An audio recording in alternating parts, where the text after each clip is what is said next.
আমার ছেলের সবথেকে সহজ খাবার ডিম দুধ পাউরুটি। এটা হলো ইফতারি সহজ। পেঁয়াজি বেগুনি আলু ঘি দিয়েছি, ঘি দিয়ে এই যে ডিম দুধ আর চিনি গুলায় নিয়েছি। এবার এর মধ্যে পাউরুটি দিয়ে ভেজে নেব।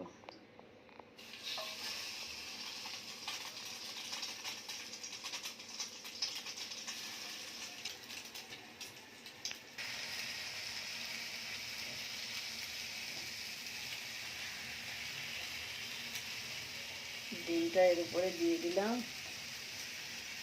একটু মজা হবে খাইতে। এই যে সবগুলো পাউরুটি ভাজা কমপ্লিট, এখন ইফতারের জন্য রেডি হবে। আল্লাহ হাফেজ, ভালো থাকবেন সবাই, আমাদের জন্য দোয়া করবেন।